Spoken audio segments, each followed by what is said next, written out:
Hello students, welcome to Amar tuition classes. आज हम 12th standard में इकोनॉमिक्स में chapter number 8 agriculture sector start करने जा रहे हैं। इस चैप्टर में हम एग्रीकल्चर प्रोडक्शंस देखेंगे, उसमें क्या डेवलपमेंट होना चाहिए वो देखेंगे। एग्रीकल्चर को और बेटर बनाने के लिए हम क्या कर सकते हैं वो देखेंगे। हमारी कंट्री में कितने लोग एग्रीकल्चर पर डिपेंडेंट हैं वो देखेंगे।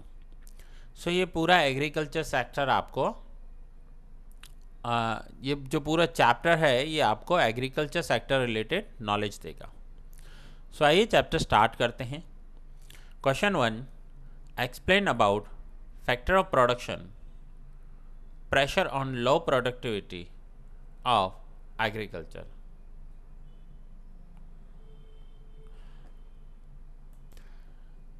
Factor of population pressure on low productivity, जो पॉपुलेशन प्रेशर है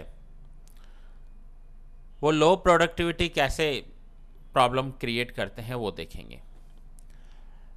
one of the big reason for low productivity of agriculture sector in India is population pressure on it. At the time of independence, 72% population was dependent on agriculture for employment, which was reduced to 49% in the year 1314. अब देखिए, independent के time पर 72% लोग population जो थी हमारी वो agriculture पर डिपेंडेंट थी, मीन्स फार्मर्स थे, और अब 1314 में वो रिड्यूस होकर 49% हो गए।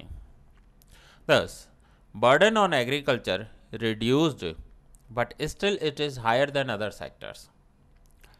With economic development of country, total production of agriculture has been increased, but due to increase in population, agriculture production being distributed among big mass of population on the grounds of production or income, it shows low productivity of labors. देखिए, जो हमारा 1951 में production था उससे production तो अभी बहुत सारा इंक्रीज हो चुका है, बट प्रॉब्लम कहाँ पर आ रही है, हमारा पॉपुलेशन उससे ज़्यादा इंक्रीज हो गया है। जैसे आपने अनएम्प्लॉयमेंट भी देखा था, सेम यहाँ पर है। सपोज करो कि 1951 में, सपोज बोल रहा हूँ, 1951 में 100 रुपीज़ का प्रोडक्शन होता था और सामने पॉपुलेशन उस टाइम पर 35 करोड़ थी। अब हमारा प्रोडक्शन 200 हो गया है, बट सामने पॉपुलेशन देखिए कितनी हो गई, 135 करोड़। प्रोडक्शन तो इंक्रीज हुआ बट उससे ज़्यादा पॉपुलेशन इंक्रीज हुई, एंड फाइनली क्या हुआ, एग्रीकल्चर पर लोड आ रहा है, प्रेशर आ रहा है। दस for low productivity of agriculture, population pressure is one of the responsible factor. अगर हमारा एग्रीकल्चर प्रोडक्टिविटी लो है तो उस पर एक जो खास फैक्टर इफेक्ट कर रहा है वो है पॉपुलेशन प्रेशर। ये था question number 1। Second question, explain about agriculture credit to improve agriculture productivity. Agriculture productivity को कैसे इम्प्रूव कर सकते हैं। After green revolution, the cost of cultivation has been increased. To provide credit and other monetary facilities, nationalizations of banks was undertaken by India. Credit provide करने के लिए government ने बहुत सारे इनिशिएट किए हैं, with the objective that Indian farmers can take the advantage of modern technology. Government developed regional rural banks and land development banks to provide cheap and enough credit in order to increase agriculture productivity. Government ने क्या किया है कि agriculture productivity को बढ़ाने के लिए regional rural bank start किए हैं, जो विलेज में होंगे, जो फार्मर्स को बहुत ही कम रेट पर लोन प्रोवाइड करेंगे, क्रेडिट प्रोवाइड करेंगे, ताकि वो फार्मर्स लेटेस्ट टेक्नोलॉजी का बेनिफिट ले पाए आपने देखा होगा इंडियन एग्रीकल्चर में लेटेस्ट टेक्नोलॉजी का यूज़ बहुत कम होता है।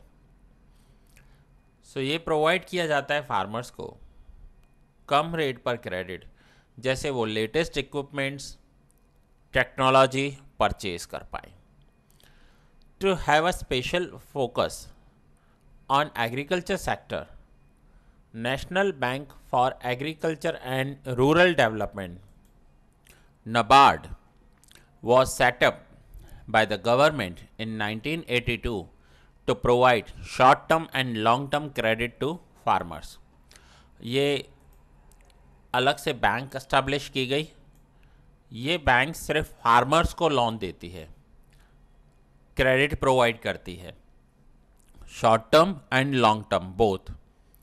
इसका फुल फॉर्म भी आ सकता है national bank for agriculture and rural development NABARD।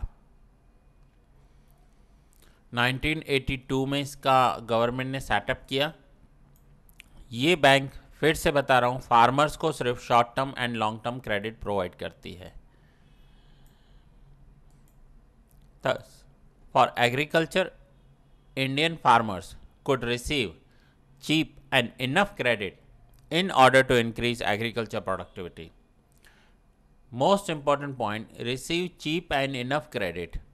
बहुत कम रेट पर क्रेडिट मिलनी चाहिए और इनफ क्रेडिट मिलनी चाहिए ताकि इंडियन फार्मर्स अपना एग्रीकल्चर प्रोडक्टिविटी है वो इंक्रीज कर पाएं। Question number 3, why is India known as agriculture oriented economy? India को एग्रीकल्चर ओरिएंटेड इकोनॉमी क्यों बोलते हैं? Since ancient times India has been an agriculture nation. India has been an agriculture oriented economy before the British rule, during the British rule and even after the British rule. Indian economy पहले से ही, बहुत पुराने ज़माने से ही agriculture oriented रही है, चाहे वो बिफोर ब्रिटिश रूल हो, ड्यूरिंग ब्रिटिश रूल हो या फिर इवन आफ्टर ब्रिटिश रूल हो। Presently agriculture sector provides much more employment, production and export income. According to 2011 census, 68.8% of India's rural population is dependent on agriculture for employment. ये point underline कर दीजिए। India का 68.8% rural population means जो village में रहने वाले लोग हैं आज भी एग्रीकल्चर पर डिपेंड रखते हैं। टोटल इंडिया का 49% है, बट रूरल पॉपुलेशन का 68.8% मीन्स विलेज में रहने वाले लोग ज़्यादातर आज भी एग्रीकल्चर पर डिपेंड करते हैं। Various sectors of Indian economy are dependent on agriculture sector. If agriculture sector fails in agriculture production, then due to not getting enough goods, living standard of people gets negatively affected. हमारा जो Indian economy के various sectors हैं वो directly और indirectly agriculture पर depend करते हैं। अगर एग्रीकल्चर प्रोडक्शन पूरा नहीं हुआ, इनफ नहीं हुआ, तो जो लिविंग स्टैंडर्ड है वो अफेक्टेड होगा, नेगेटिवली अफेक्टेड होगा। Thus, if agriculture sector fails, then entire economy fails. Hence, India is identified as an agriculture-oriented economy. अगर हमारा एग्रीकल्चर सेक्टर फेल हो रहा है तो हमारी पूरी इकोनॉमी फेल हो जाएगी। बहुत सारी इंडस्ट्रीज़ ऐसी हैं जो कहने के लिए तो वो इंडस्ट्रीज़ हैं लेकिन वो पूरे के पूरे डिपेंडेंट हैं एग्रीकल्चर प्रोडक्शन पर। अगर एग्रीकल्चर प्रोडक्शन नहीं हुआ तो वो इंडस्ट्री नहीं चल पाएगी, क्योंकि एग्रीकल्चर में से जो प्रोडक्शन होता है वो उस इंडस्ट्री में भेजा जाता है as a raw material. Suppose करते हैं एक बहुत बड़ी फैक्ट्री है जो जूस बनाती है। अब जूस बनाने के लिए उसे फ्रूट्स की ज़रूरत होगी, और फ्रूट्स कहाँ से आएंगे? एग्रीकल्चर प्रोडक्शन में से। या फिर एग्जांपल लेते हैं कि एक बहुत बड़ी कंपनी है जो सिगरेट्स बनाती है, तो सिगरेट बनाने के लिए टोबैको कहाँ से आएगा? तो वंस अगेन एग्रीकल्चर प्रोडक्शन में से। सो बहुत बड़ी इंडस्ट्रीज डायरेक्टली और इनडायरेक्टली एग्रीकल्चर पर डिपेंडेंट है। अगर एग्रीकल्चर सेक्टर फेल हुआ तो पूरी इकोनॉमी हमारी डूब जाएगी। Next question number 4, explain role of agriculture to improve life standard of people. Life standard को इम्प्रूव करने के लिए एग्रीकल्चर का क्या रोल है? In India, the basic support of life of people is agriculture sector. Therefore, agriculture sector has continuously improved the life of people in India. India became self-sufficient due to increase in production of food grain. ये point underline कर लो. India became self-sufficient due to increase in production of food grain. Growth is seen in the production of cash crops like cotton, jute, groundnut oil seeds, sugar cane, etc., which are used as raw material. अब ये देखिए, इसे ना cash crops बोलते हैं। इसमें हमारा growth हुआ है बहुत सारा। Cotton, jute, groundnut oil seeds, sugar cane etcetera, which are used as raw material. ये जो सारे के सारे प्रोडक्शन है, ये कहीं ना कहीं किसी न किसी इंडस्ट्री में as a raw material use होते हैं। Indian agriculture sector is satisfying requirement of agriculture goods of the people. This has resulted in the improvement of standard of living of people, and their average lifespan is also increased. So अगर ये agriculture sector goods provide कर रहा है, वो goods अच्छी quality के goods हैं, तो स्टैंडर्ड ऑफ लिविंग जो होगा वो इम्प्रूव होगा. Even the rise in population, the average food grain availability was increased from 395 grams per head per day in 1951 to 511 grams per head per day in 2013. 1951 में India में रहने वाला पर person per day 395 grams food grain consume करता था, and 2013 में ये 511 ग्राम पर हेड पर डे हो गया. मीन्स आज भी हम per day 511 grams food grain consume करते हैं. पूरा मिलाकर आपका breakfast, lunch, dinner 511 grams per day. Thus, agriculture sector plays an important role in improving the standard of living people.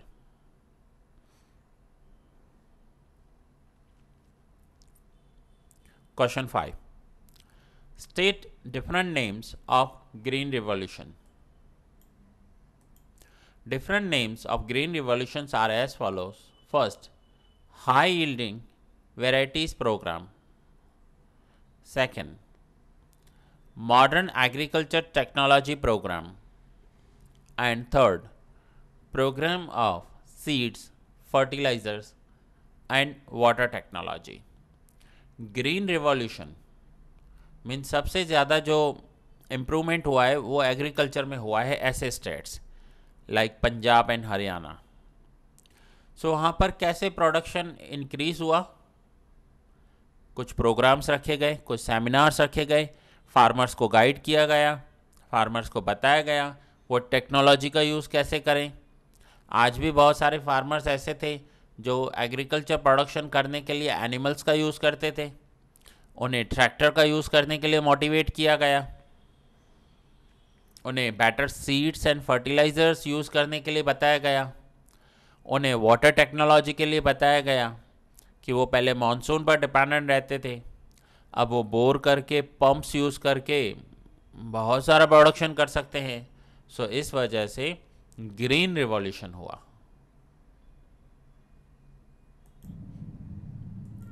Now question number 6, explain crop rotation.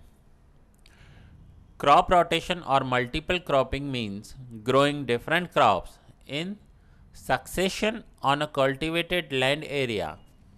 It shows nature of agriculture work. Crop rotation means क्या होगा? Multiple cropping करेंगे, different crops का production करेंगे, एक के बाद दूसरा जब क्रॉप हम लगाएंगे तो डिफरेंट लगाएंगे. Normally 2 types of crop are there. First is food grain and second is non-food grain or cash crops. Food grain includes crop of wheat, rice, bajra, jowar, maize, pulses, etc. ये हम direct अपने खाने में use करते हैं. Whereas cash crops include crop of different oil seeds like groundnut, sesame, castor, soyabean, linseed, sunflower, etc. And sugar cane, rubber, cotton, jute. इनका हम direct consumption नहीं करते, इन्हें प्रोसेस के लिए भेजा जाता है. Reasons for crop rotation are 2. Number first, technological factors and second, economic factors. Technological factors include use of capital, new seeds, fertilizers, credit facilities, etc. Using these factors, crop rotation is possible and agriculture production and income can be increased. अगर हम capital का use करें, new seeds का use करें, fertilisers का use करें, farmers को proper credit facility मिले, वो टेक्नोलॉजी का यूज़ करेंगे, सो हमारा प्रोडक्शन जो होगा वो इंक्रीज हो जाएगा. Economic factors are to maximize price and income, use of agricultural instruments, size of farm, crop insurance, and tenure of using land. These factors are responsible for crop rotation and selection of crop.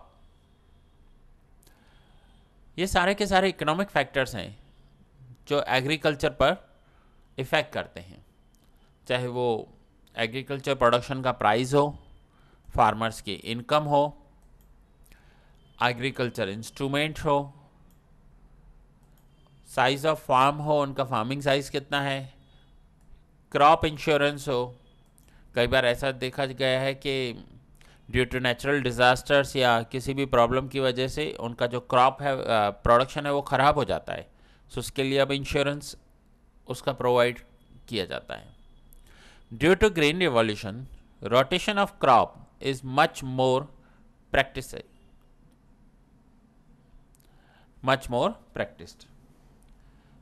As a result, about 66% of food grain and about 34% cash crop were grown in the year 1011.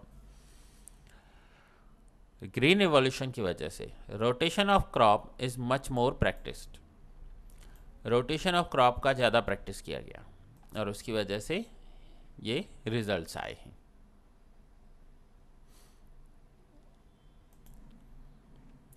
So students, ये आज हमने agriculture sector में first question से लेकर 6 question complete किए. छोटा सा chapter है, ये जल्दी पूरा हो जाएगा. नेक्स्ट लेक्चर में हम क्वेश्चन 7 से कंटिन्यू करेंगे. ये लेक्चर मैं यहाँ ही पूरा कर रहा हूँ.